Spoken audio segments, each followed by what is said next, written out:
ఓం శ్రీ గణేశాయ నమ. ఓం శ్రీ సరస్వతీ నమ. మాతాపితృగురుదేవతాభ్యో నమ. శ్రీ పాదవల్లభ నృసింహ సరస్వతి శ్రీ గురుదత్తాత్రేయాయ నమ.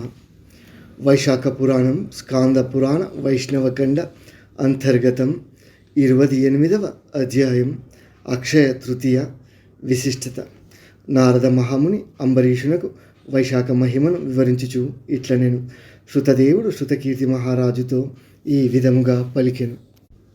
మహారాజా, వైశాఖ శుద్ధ తృతీయను అక్షయ తృతీయ అని అందరు. అది మిక్కిలి పవిత్రమైనది.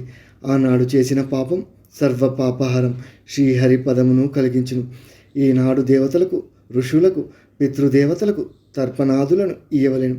ఈనాడు చేసిన దానికి విశేష ఫలము కలదు. ఈనాడు శ్రీహరిని పూజించి శ్రీహరి కథను వినిన వారు ముక్తిని పొందుదురు. ఈనాడు చేసిన దానము అక్షయ ఫలమునిచ్చును. ఈ తిథి దేవతలకు, ఋషులకు, పితృదేవతలకు ముగ్గురికి తృప్తి కలిగించును. ఈ తిథికి ఈ మహిమ వచ్చిన కారణం చెప్పెదను, సావధాన మనస్కుడై వినుము. పూర్వం ఇంద్రునకు బలి చక్రవర్తితో పాతాళమున యుద్ధమాయను. ఇంద్రుడు వానిని జయించి తిరిగి వచ్చును భూలోకమును చేరాను. మార్గమున ఉతద్య మహాముని ఆశ్రయంలోనికి వెళ్ళాను. త్రిలోక సుందరియు గర్భవతియగు వాని భార్యను చూచి మోహించాను. ఆమెను బలాత్కారముగా అనుభవించాను. ఆమె గర్భమునున్న పిండం ఇంద్రుని వీర్యంలోనికి రానియక పాదము అడ్డముగా ఉంచాను.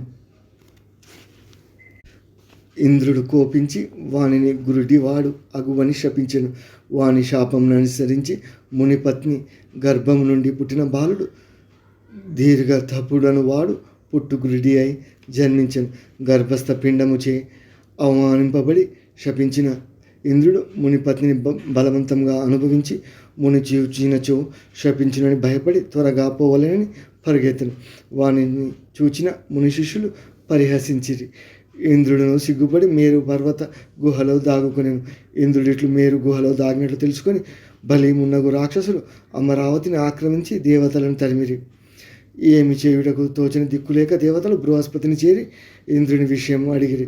బృహస్పతియు దేవతలకు ఇంద్రుని పరిస్థితి వివరించి ఇంద్రుడు శశి సహితుడై మేరు పర్వత గుహలో ఉన్నాడని చెప్పాను.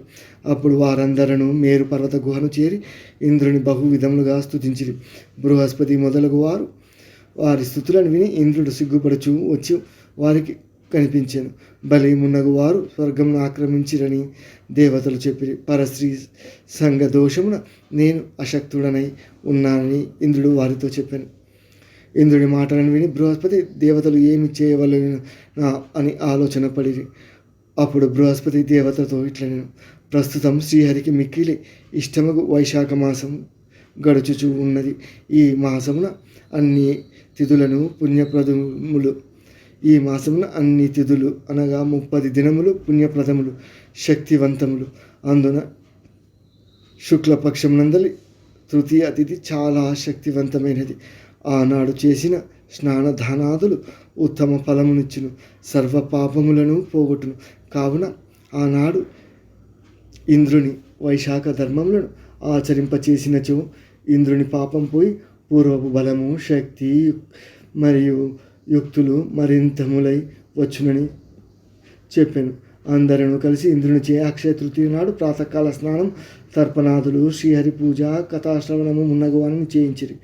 ఇంద్రుడును అక్షయ తృతీయ ప్రభావం శ్రీహరి కృపచే మిక్కిలి శక్తివంతుడై దేవతలతో కలిసి బలిని రాక్షసులను తరిమి అమరావతిని గెలుచుకొని ప్రవేశించాను. అప్పుడు దేవతలు యజ్ఞ అదులయందు తమ భాగములను మరలా పొందిరి. మునులను రాక్షస వినాశము వలన నిశ్చింతగా తమ యజ్ఞయాగములను, వేదాధ్యయనాదులను కొనసాగించిరి. పితృదేవతలను యథాపూర్వకముగా తమ పిండములను పొందిరి. కావున అక్షయ తృతీయ దేవతలకు, మునులకు, పితృదేవతలకు సంతసము కలిగించినవి ఆయన.